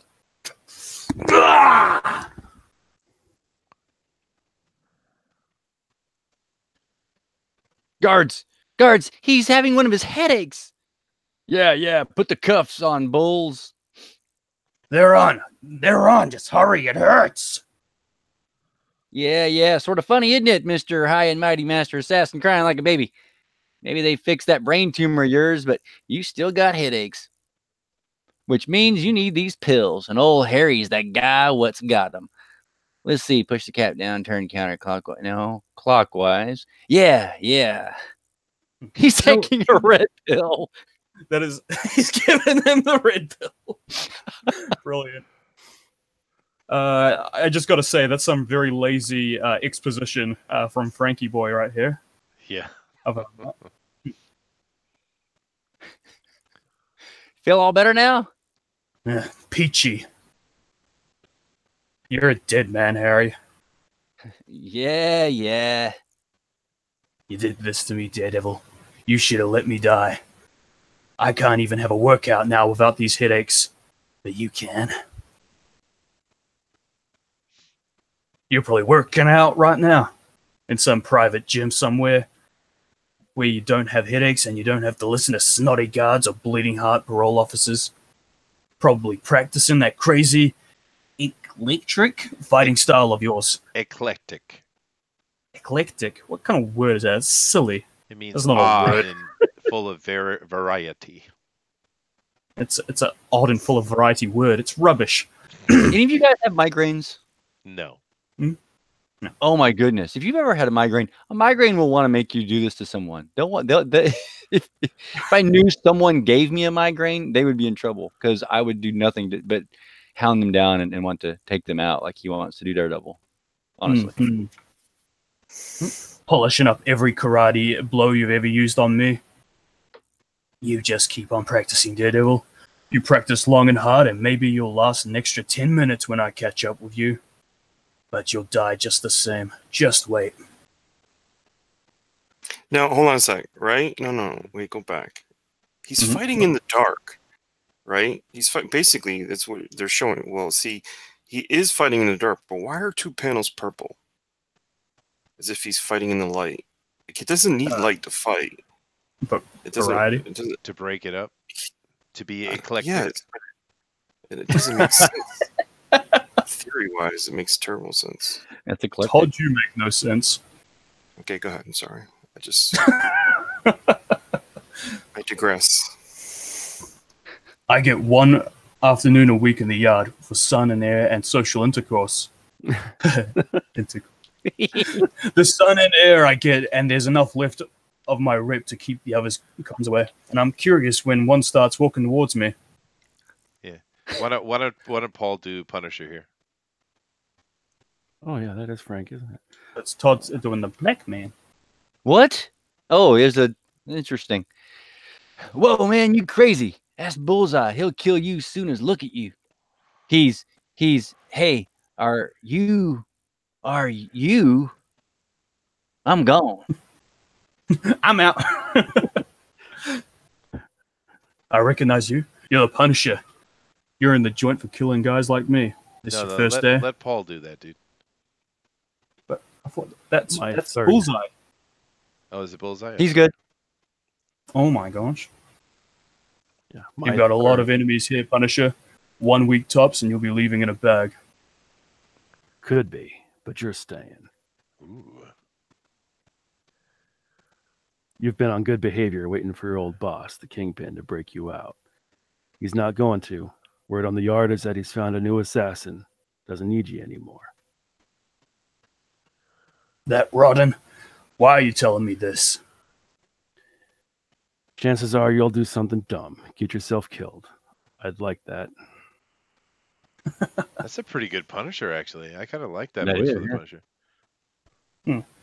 Broadcast live from Rikers Island. It's a special edition of Good Evening New York. Tonight, Tom interviews one of the most notorious criminals in human history. The heck? Who's Bubbles who? Oh, here we go. Hey, good evening, Mr. Poindexter. Bullseye. What? Call me Bullseye. Poindix is just the name I've used, one of many. Bullseye. What's your real name? Bullseye. Oh, I got you there. I won't beat around the bush, Mr. Bullseye. You're a killer, a totally reprehensible felon whose monstrous crimes have caused untold misery. Hmm? Now, how do you feel about that? I don't feel anything at... What the heck?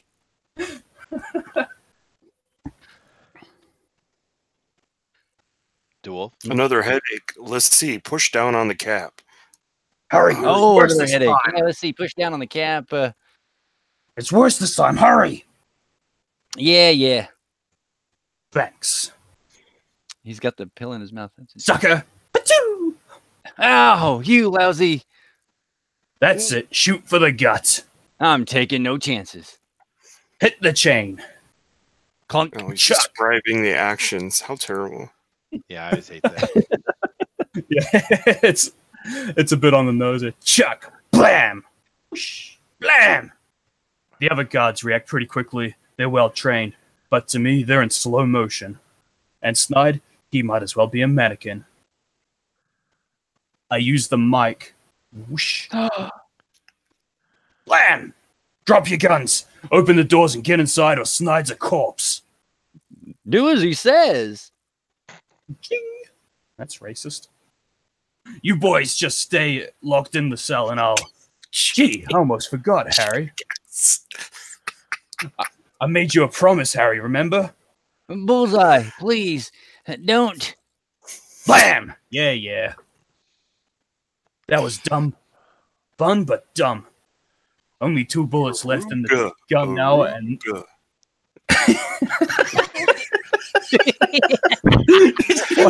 that again for me, please? I figured I would do it while you were saying the dialogue. Yeah. Bullseye. Aruga. There's nowhere to go. Oh, god damn it.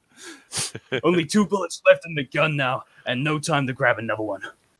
I make it down and out to the yard. Aruga. Blam! Krish! Blam! Krish! 2 bullets, 2 lights. Now what I do? Can't climb the walls. That sound. Oh, damn it. I messed it up. It's all over, Bullseye. Let go of Snide. Drop the gun. No, I love that. Drop the gun. That's awesome. Bam! Whoa, oh no. Gotta get out before. No. I should just keep doing the helicopter sound while you guys are.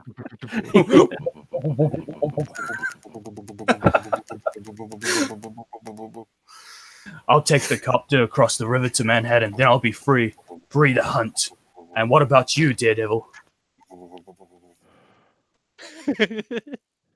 I bet you're coming home from wherever it is you work in your secret identity.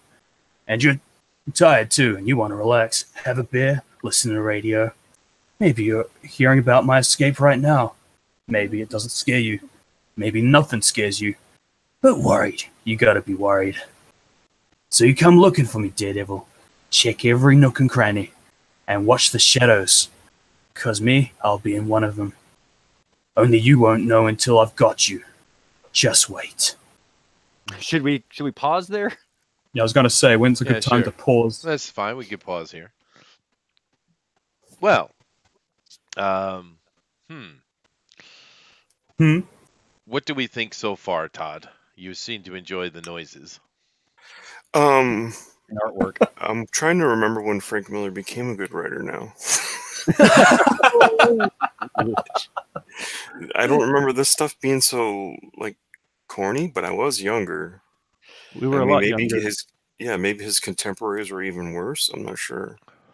But it's so direct, like he's narrating the actions, which is kind of that happens every now and then. And I remember I mentioned that guard just talking about why Bullseye needed the pills, and I felt that was a little bit of exposition that was on the nose. Other than that, I love this stuff. But every time he needs a pill, does he gotta go, oh, you got your headache again. Here you go. You know, it's like, holy crap. Yeah, that was 80s writing for you, man. It sets up his character as not being, spot on. He's a little slowish or something. Yeah, it does. Yeah, you're right. Like he can't open the bottle. Ooh, what's the directions say here? Yeah, either that or he's making fun of Daredevil. He's just taunting him, Or Bullseye, you mean? Yeah. I don't know. What do you think, Paul, so far? Oh, I think it's good overall. Yeah, some of the descriptors are kind of obnoxious, but overall it's still a fun read. I did find one thing interesting, and that was the kind of Bullseye is an expert marksman, but he can also do that in reverse and cause somebody else to hit something directly just by holding it in the right place. The chain that he was bound by. Clever, yeah. Yeah, no, Bullseye's a good character. Yeah, for sure. Yeah, absolutely. The reason I picked this issue in particular is because I do feel this is when Frank Miller's writing got better. He's done quite a few issues before this, right? And at first he was just the artist, and then he took over as the writer and artist for a while. And a lot of the stuff leading up to this was a lot cornier. But I really think this is where Frank Miller's writing really started to rise. Do you want to skip a few pages? No, skip the last pages. Just go straight on through it. All right, we're going right through it. Well, now I think that actually this is pretty good because we kind of got into that story pretty quickly. At first there was a little bit of psycho, stuff going on in his head. Then they threw in like a twist. They want to interview this guy and do that. They had some different characters, and then straight into a story. Now he's out and he's after Daredevil, and you know exactly why. He's completely focused on just killing Daredevil off. And so I think as far as the story goes, as far as building one up really quickly and diving into it. Yeah, it's solidifying who Bullseye is. Yeah, I agree. You're right. Yeah, I love the cameo from Punisher.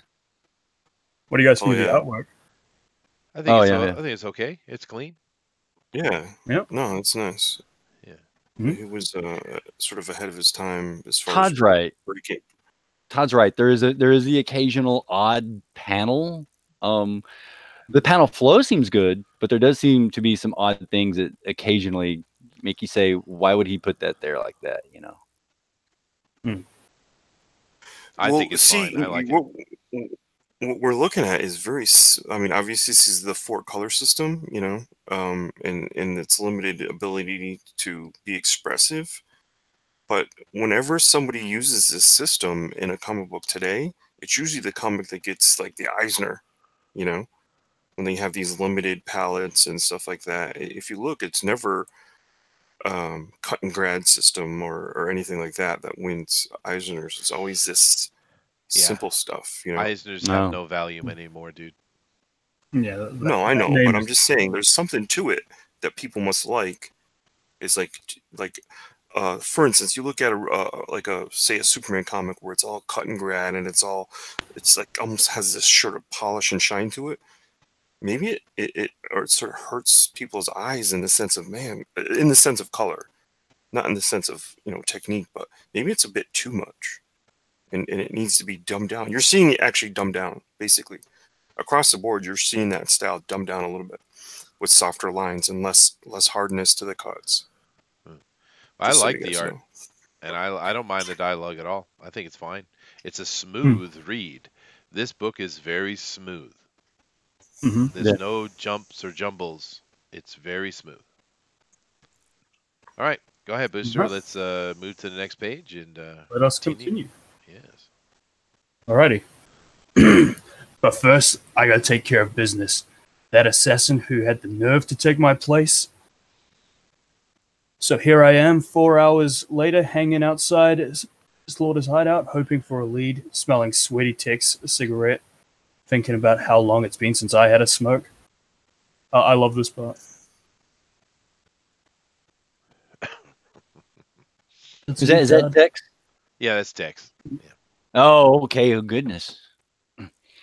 You want us to snuff who? Loco. That's what you are, Mr. Slaughter. Here we are. I'll just bring it out again. Oh, there you go. Up here. Can you expand it as well? I'll Is expand this it. Kingpin? No, no. No, that's Slaughter. Oh, who's Slaughter? I don't know. Let Paul I'll do do it. Slaughter. Come on. Sure, give us I can do Slaughter. good Slaughter, please. Watch your tongue, Tex, or I'll have it removed. Our autonomy as a freelance assassination operation exists only so long as the Kingpin tolerates it. He is the unquestioned ruler of the underworld. He considers Bullseye to be dangerous and erratic and does not want him to disrupt the order of things. Shoot. That don't mean we have to... It does. Okay, all right. But sure as heck better get top rate for this one, plus overtime. I absolutely love this expression from Bullseye. I got me a wife and kids to think about. Matter of fact, I got me 2 wives, and what the smoke? She's gone. Uh-oh. Uh-oh. Howdy. It's Bullseye. Kill him. Walk. Bat. Cug. Swag. Bang, pow. Go ahead, Paul. Excellent.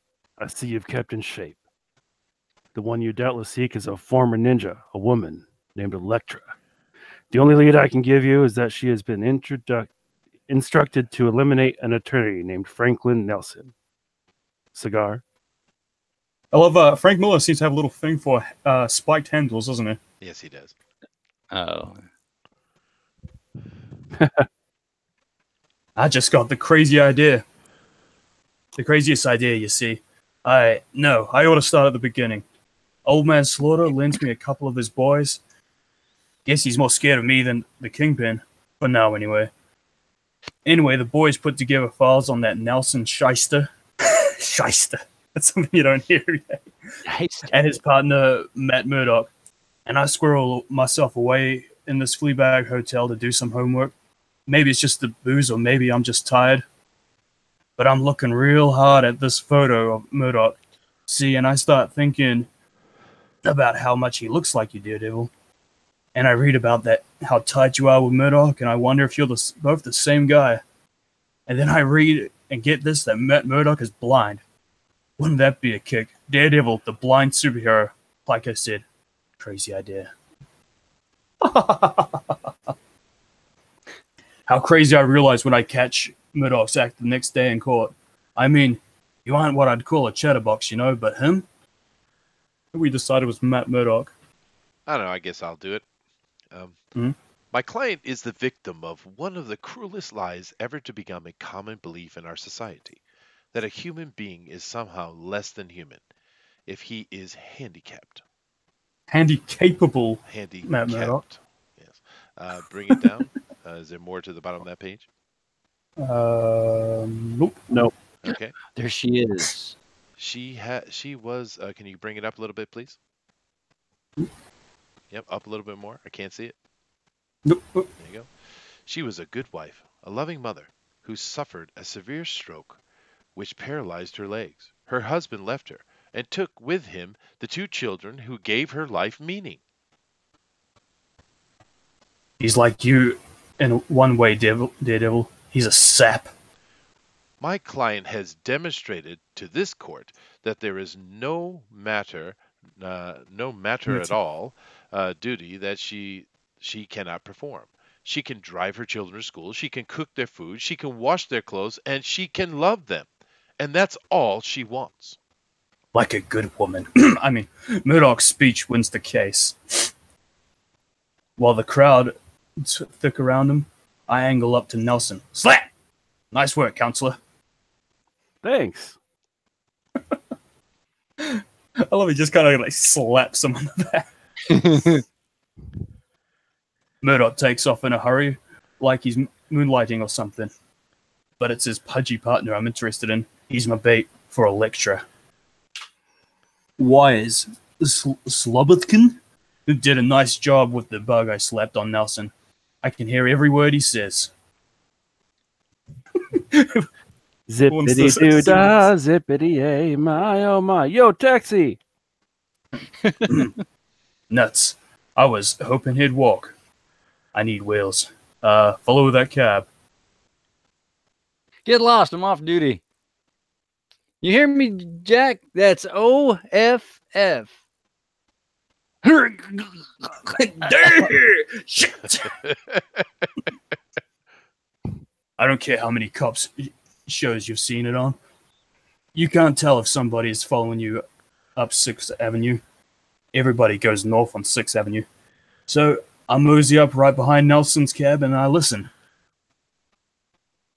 Golly, never rode with a lady cab driver before. Excuse me, but you're driving awful fast. I have been hired to kill you, Mr. Nelson. It's her. Got to be Electra. I believe we're starting with Electra here, or Mr. Nelson. No, that's Electra talking. Don't die on us. Electra. No, you don't want to be Electra anymore. I said, be silent, be calm. You will feel no pain. What was that? You feel no pain, man. This can't be happening. It can't. Oh, please, no. Why are you doing this? Please explain why. I don't even know you. Wait, yes, I do. I've seen you Wait, is that a before. criticism of the show? Is that what he's doing? No, never mind. In college, you were Matt's girl, Electra. These big anime eyes. I don't understand any of this. What are you? Get out of here. You're German. She's Greek. Get out of here, She's I Greek. say. She's not Japanese. She's not a concubine. Here we are. This is a great but use of silence here.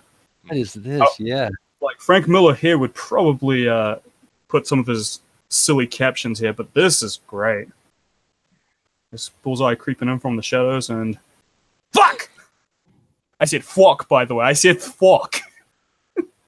That's a very old pistol for that time frame still. It's a Luger. Crack. Judd. Creesh. Schwack.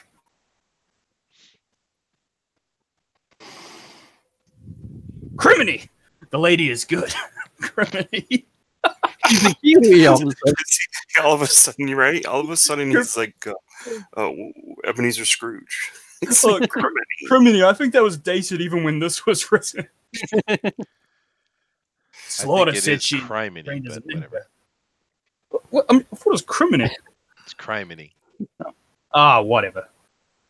Slaughter said she was trained as a ninja. She'll probably use the darkness, sneak up behind me. God! Jack! That was awkward. Ah! Junk! Crack! Fuck! Bap! I'm doing all the sound effects. Have fun. She goes full body all in, man. Woo. Mm-hmm. That was a great fight. Clyde! Put up. Pretty good fight, Toots. You're pretty good. But me? I'm magic. He's Gambit.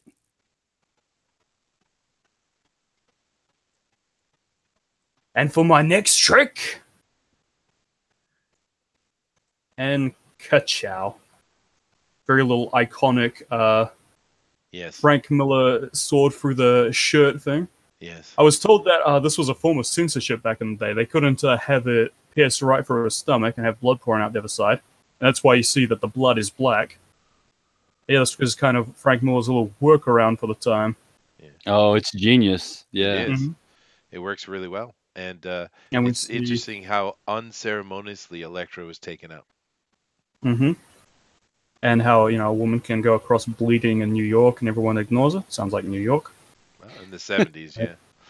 And this guy over here is like pointing at her like, hey, what are you doing making a mess? Oh, I got more lines. Matt.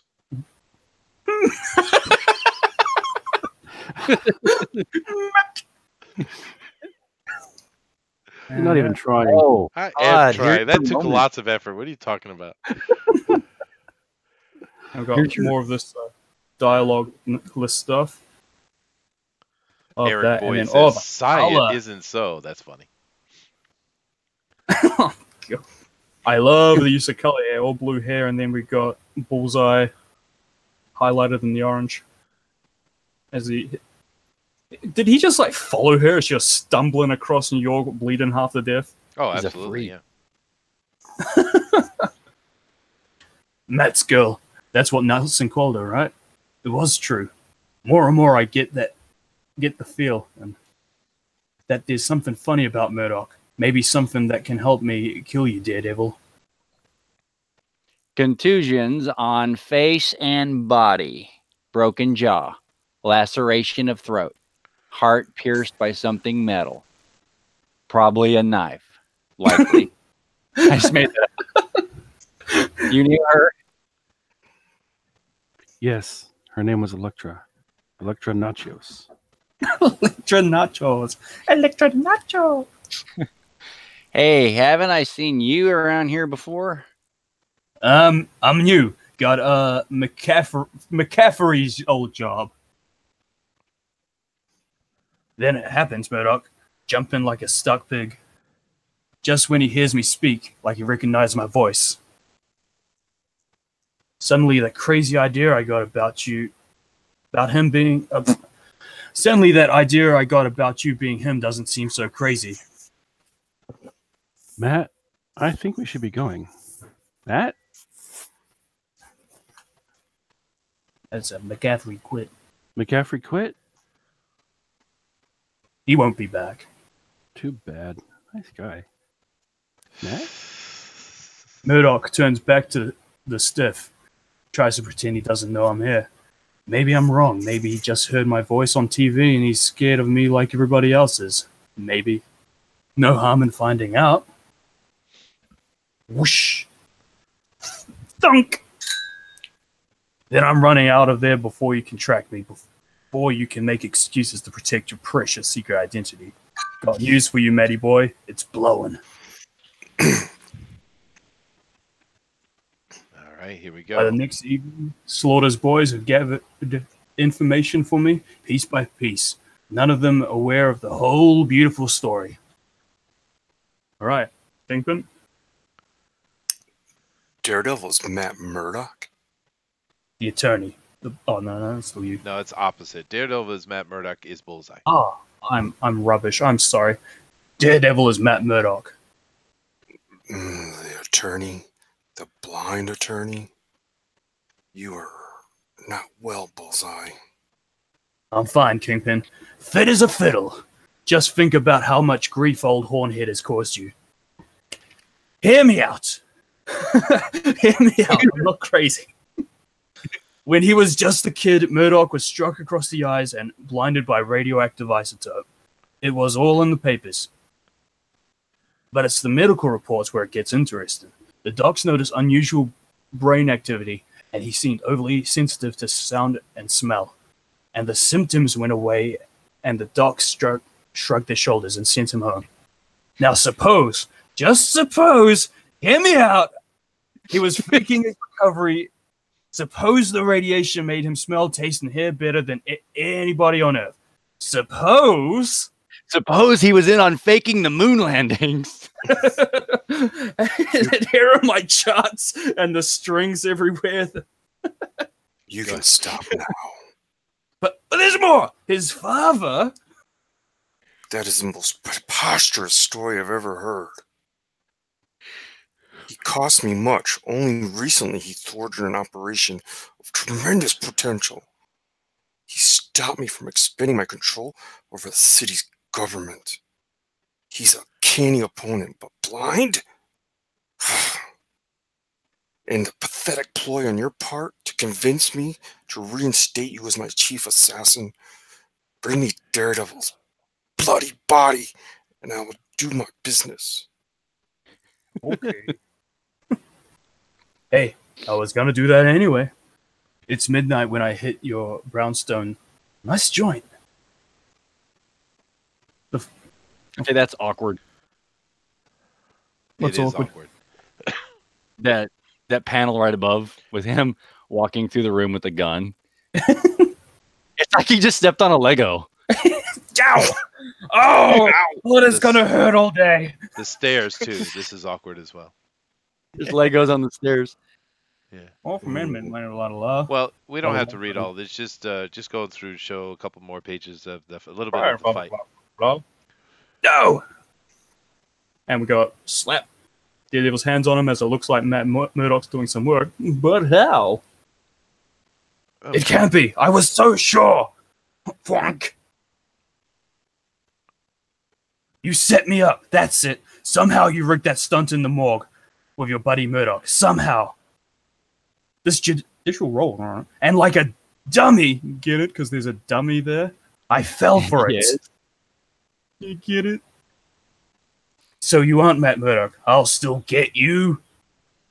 And I can't do it here. You probably know this place like the back of your hand. Come on, DD. Follow me outside. Got a surprise for you. Creesh! So did he just pull a Scooby-Doo on him? A little bit. Pretty much. Got more of those Frank Miller silhouettes. Of course, it'd mean more to you if you were Murdock. So, of course, now he's got Electra's size. Then I'd be using your old lady's weapons against your billy club. Whap! See, this Crack. is kind of a backhanded exposition as well. Mm-hmm. That's a nice shot there. That was awesome. Them falling together. There are some Cray. good shots here. And all the silhouettes, man. Oh, John Malin was right about the Frank Miller silhouettes, huh? I love how it just shows his bullseye. Yeah. Crash! Ooh! And, oh, man. Sorry, I'm just appreciating the art here. It's Yeah, it is awesome. good. We all are. Jack! Jack!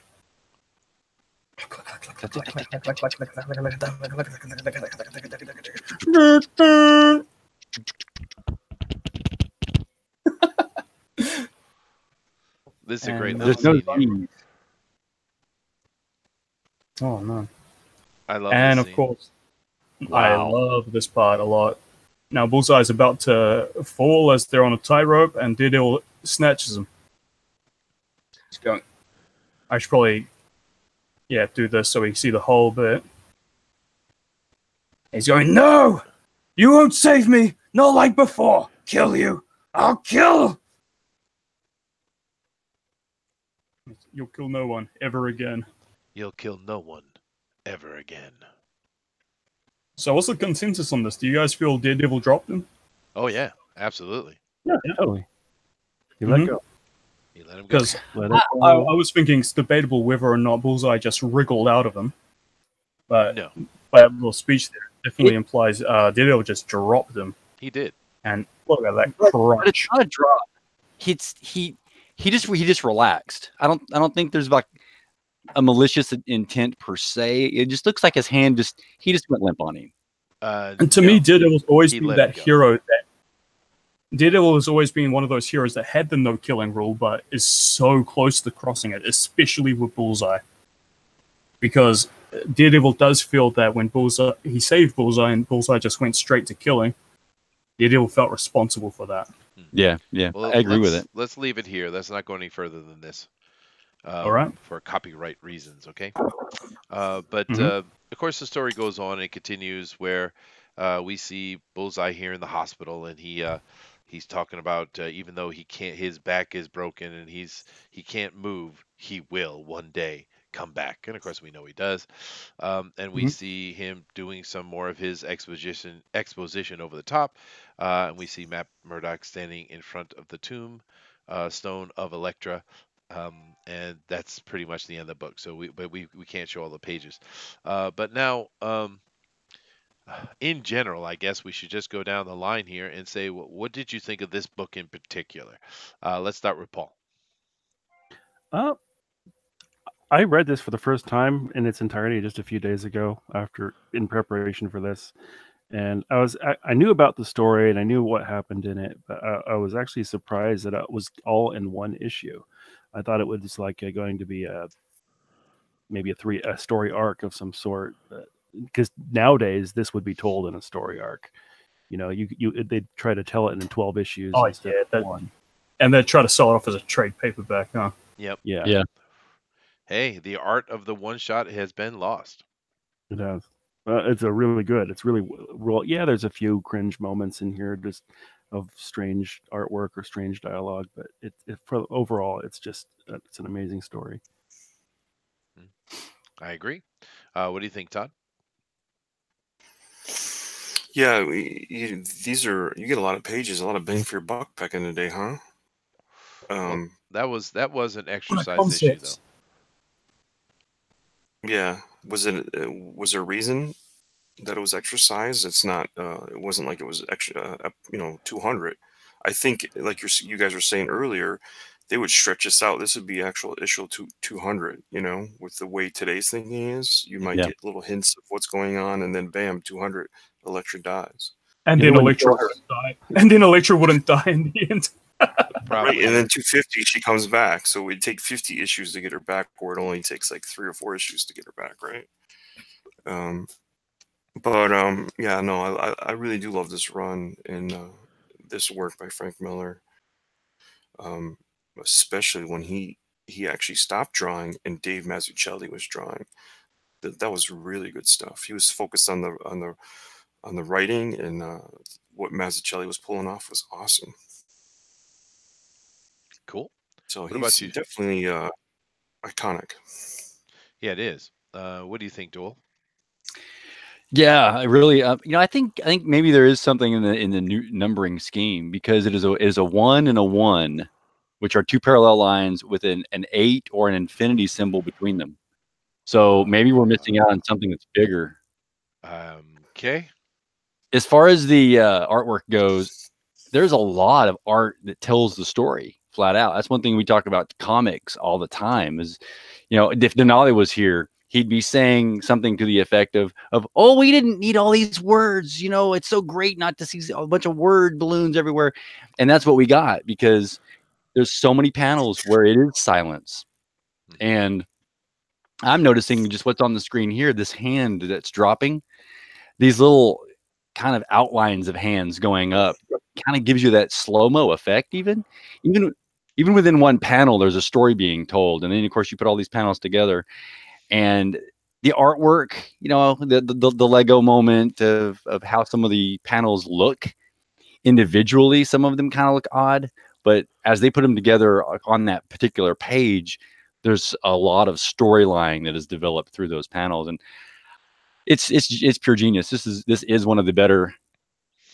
I think this is probably the best comic we've done since Kraven the Last Time. Yes. Yep, I agree. Yeah. All right, Booster, give us your diagnosis of this book. Well, obviously, I bloody love this particular comic, and I read it because one of our Discord friends, very good Discord friends, recommended this one to me a few months back, and I kind of knew of Frank Miller's Daredevil, and all I'd read at the time was Born Again and Man Without Fear, but I don't think I read anything leading up to this, and it had its wonky moments, but this particular story, I think, is the exact story where Frank Miller perfected his craft. and that's why I picked this one. And I do feel it's an underrated story, especially in comparison to Born Again. I think this is excellent, Yeah, and no, it's just some of his best artistic moments. I love that it's through Bullseye's perspective, and I love seeing a villain that is obsessed with his hero counterpart. He has this obsession to beat him, and all for the crime of him being saved by the hero, because that just brings him just deep, deep obsessive shame that he can't get over. excellent. Yeah, and I agree 100%, dude, because this book itself is underrated for sure. Mm-hmm. And in my opinion, yeah, of course, a couple of exposition points, a couple of wonky art, no big deal. This is an absolutely excellent standalone comic. It's wonderful, and we did something today we usually don't do. We read through almost all of it.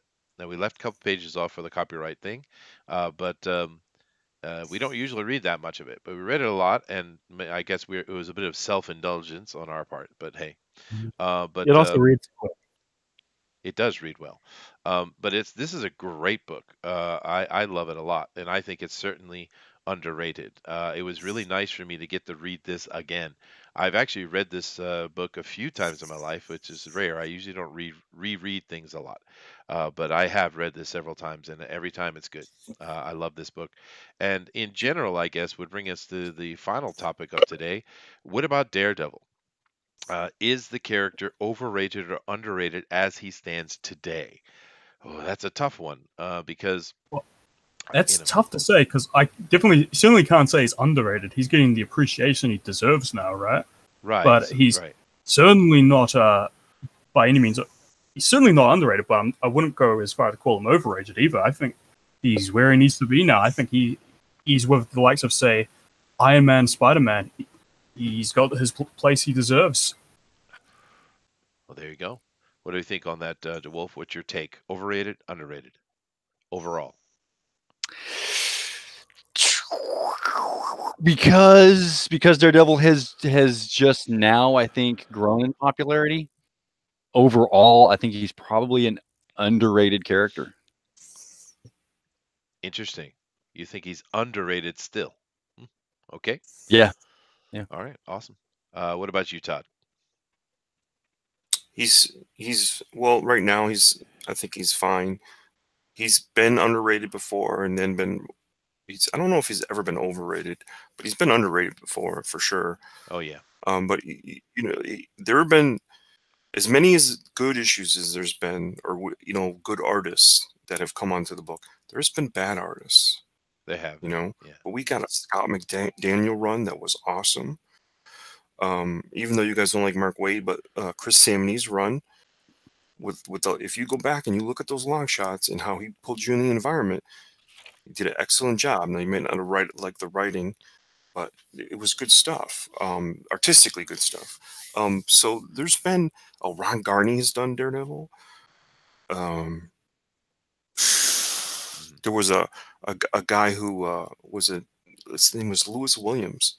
And he was also a guy who did the Marvel tryout book that was able to, even though he didn't come in first, but he was able to get into comics and do a couple issues of Daredevil. But it's had some really good artists. I can't fault that they've gone and stuck crappy people on it for just to get rid of the book. They've never done that.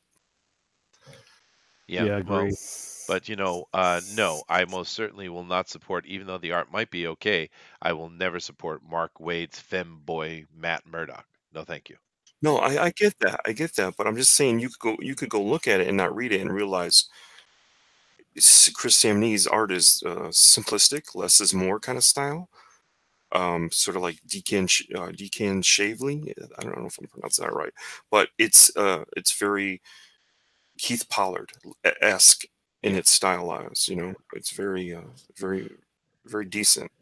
Yeah, true, but it's not overwhelming or over inked or over lined or Well, I get the art, and I understand that from being an artist as you, but the whole Mark Waid thing and a lot of things we've seen done here recently, what they did was they took Daredevil, who is a tough as nails character.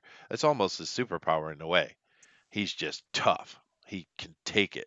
and he keeps coming back. That's Daredevil, and he turned him into this absolute wuss. And I just Mark Waid. Blah. Anyway, moving on. Paul. Underrated. I think Daredevil still has a future. I don't think he should ever be at the level of the classic superhero, like your Supermans and Batmans and Spider-Mans. You know, he should always be kind of that second tier who the comic book geeks like us just love him. But I still think he's got more to offer. My fear, though, is that we will not really ever get to see that anymore because of the modern state of Marvel. That could be true, but you never know. Things change. Things always change. Yeah, follow-up question then. My follow-up question is, what about Bullseye? Underrated or overrated? Well, Underrated. I guess he's underrated. I think they did pretty well in season 3. But he's I always love been that. an odd character to me, to be honest with you. Mhm. But as far as my opinion on Daredevil, I tend to agree with Booster on that. I think he's exactly where he needs to be. I thought it was kind of interesting, Booster mentioning Iron Man, because when the Marvel movies came out, Iron Man was a great hit, fun movie. The second and third one, they have their people who like them or not. But that first movie was a great start to the Marvel Cinematic Universe. And Absolutely. but the thing is, for me growing up, Iron Man was like a third tier character. He was never really that great or very. He was always kind of a team character here. He wasn't this great character. There was a couple good runs with Iron Man, where him dealing with the alcohol, the devil in the bottle, I think it was called, and of course Extremis, which is a much more modern book, was fantastic. But yeah, Iron Man was interesting. You mentioned that because I think the movies made Iron Man far more popular than he ever was in the comic book. But we're talking about Daredevil, and I love Daredevil. I've read everything of Daredevil. I even read some of the Mark Waid things until I started spitting nails at the guy. But I think he is exactly where he needs to be right now, and I hope it continues. And unfortunately, with Disney doing the nonsense that they're doing, I don't know what we're going to see with Daredevil in the future. Because as we know, Daredevil has been canceled. I'm so nervous about that. A lot of people are saying if we don't have Charlie Cox as Daredevil, I riot. I'm going to go further. I want the same actors. I want the same writers. I want the same directors. The same guys doing the choreography and the shots. Everything needs to be exactly the same because that show is bloody perfect. I love that show, man. Beautiful, yeah. It is shot so damn well, and I want more of that in that style. Yeah. Oh, I think that he could do. I think Charlie Cox could do a cameo in a Spider-Man flick with against Tom, the two of them on screen, and maybe in a dusk shot. I think that would be really interesting to have Daredevil giving this little kid pointers on how bad the world can be, and then have a little bit of a fight scene or something somewhere along the line. Maybe. I mean, it would be interesting seeing that together. Of course, we know Daredevil can't go toe to toe with Spider-Man at all. But yeah, no, I get what you're saying. Who knows what they'll do with him?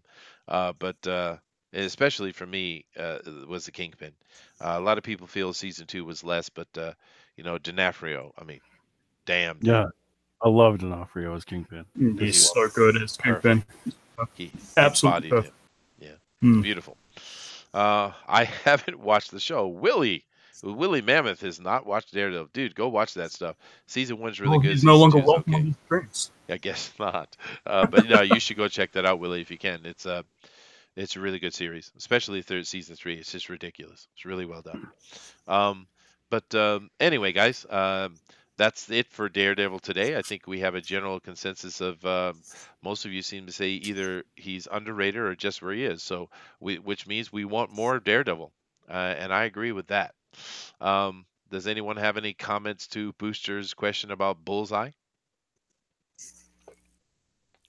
Yeah, I think he's spot on. I don't think he's underrated. Yeah, like you said, he's kind of a weird character. He has his one big shtick, and I think sometimes that can be pushed a little bit too far. So I think he's probably right smack dab where he needs to be. Wow, Kat says I've even watched it. Really? Whoa. Now I see Cat in a different light. I can't stand the fake voice growl they do to make them seem tougher. I didn't see any of that in Daredevil. I think you're talking about Christian Bale's Batman. I think she's picking on me. Batman. You know, I get it. I get it. What are you talking about, Bob? You're talking about Darkness. Okay. Uh, anyway. All right, guys. We're going to wrap it up for today. Thank you all for coming. It's a lot of fun. Keep in mind of our Hold on. links down below. And DeWolf wants to interrupt and say something. Go ahead. Well, of course, because next week we've got 1990's original Guardians of the Galaxy #2. No, we don't. Oh, What? God, No, What do we don't. have? Why in the world would we be doing that one? Because I said so. Because you said so. Well, why aren't you saying Quasar? Because that's what I was going to suggest was Quasar. Oh, you're trying to get to his heart. I am. Yeah, I know you are, but well, I'm not ready yet to bask in that glory. Oh my. All right. Well, fine. You can go ahead and choose. What do you want? Go ahead. I mean, was there a comic lined up? No. First off, You can have it. There Go was- ahead. okay. Why? Because I think Guardians of the Galaxy is at this moment is a little bit more relevant because everyone has to, absolutely, be on board with getting behind Quasar. You got to do more homework on Quasar first before we can get into Quasar. But Guardians of the Galaxy, people have seen the movies. I think that I am a realist. I know that there are some relevancy issues going on in the world today between Quasar and Guardians of the Galaxy. So I think Guardians of the Galaxy would be good. And of course, it's a different Guardians of the Galaxy. And #2 happens to spell out a lot of the storyline much better than issue 1. I think we should do a DC one. Yeah. See, the problem with that, Todd, and we'll go with it if you like. And we did have a great one today, so doing a bad one would be fine. But the problem with the Guardians of the Galaxy, not only are they obscure, they kind of suck, dude. Those comics are not great. Them choosing when they came out with that movie, they announced it. I was like, "Whoa, really?" I mean, because I know who Guardians of the Galaxy are, but it's such obscureness. But they knocked it out of the park. I love the Guardians of the Galaxy movies. It was It was probably a my biggest risk. favorite. They did it right. It was awesome. Yeah. But I mean, those comics, dude, really? I agree. I have not ever picked up a Guardians, and every time I try, I can't get through it. Bleh. Yeah, it's not good. We could do a bad one though. Todd is no commenting me. Well, you said you wanted to do a bad one, and I was waiting for you to choose. Well, yeah, Guardians of the Galaxy #2. Oh, wow, you spun that around back on me quick. How the heck? Chester is biased, you know. Do you mean volume 2? Is that what you mean by he means number issue 2? 2. Issue #2. Issue #2 spells out who the Stark are, because there's a lot of possible good story arc. You're talking about the original one, right? Yeah. Yeah, okay. Well, you know what? I haven't not read that in decades, so let's do it. And maybe I will have more appreciation for it now that I'm older. So okay, we're next week, guys, on Bugbear's Basement. We are doing Guardians of the Galaxies, Guardians of the Galaxy #2. So go and get that, check it out, read it ahead of time. Anybody wants to get on here, like Paul today. Paul came to me and said, "Hey, I want to get on here and do Daredevil," and I said, "Awesome, dude." So if you are a big Guardians of the Galaxy aficionado and you know quite a bit about them, we'd love to have you on.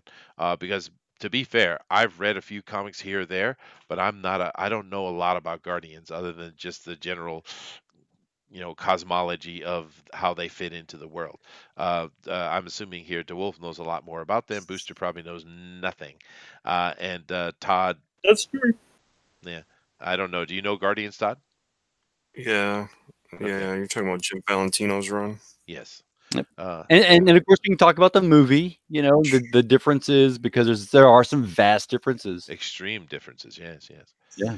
But yeah, no, it sounds great. All right, guys. Bunch of garbage. It is a bunch of garbage, but we're gonna try it again. We're gonna have at it. We're gonna be as optimistic as we can. But thank you guys all for joining us here today, and we had a lot of fun. We appreciate your joining us every day and being part of what we're doing. We appreciate those likes. We appreciate those subs. We appreciate the shares. We appreciate everything, and definitely check out our links down below. And before I sign us off today, I just want to give Paul an opportunity to tell the folks where you can be found, man. I don't really have a page of my own, but I'm on Lone Star all the time. I'm on the Fanspeak a lot. I'm posting a lot on Fanspeak, and you can be my friend on Facebook. I'll probably accept, maybe. Okay, awesome. And that is cool. We've seen a lot of people are doing more on Fanspeak, and that's what we want. And thank you very much for doing that. Of course, we see Paul here all the time in the chats and always interacting with us, and it's wonderful to have him on the show. And as Paul is here, all of you can come and join us as well. I'd love to have Kat on my show. I'd love to have Willie on the show. Dave, we got Bill over here, Argos Creations. We got Eric. You guys are all welcome, except for John Dillard. He's not welcome. He can't come on. No, he's a bully. We need some girls on to do the female parts of these comics, seriously. That would be nice, yeah. We don't need girls. No girls allowed on these streams. Oh, whatever. Oh, actually, Kat has a nice voice, too, so it would be good to have her on. Well, she does. Oh I my think she's got a nice voice. Behave, gentlemen. She does. We are not teenagers, Booster. We can acknowledge something about someone without it being overly sexual. Thank you very much, Booster. Oh my god. Now. These teenagers these days, DeWolf. You know what I mean? But I would love to have Kat on because she does have a nice voice. Don't look at me. Your voices are much more beautiful. Aw, thank you very much there, Kat. But anyway, I'm going to finish it up for the last time, guys. Thank you all, and later.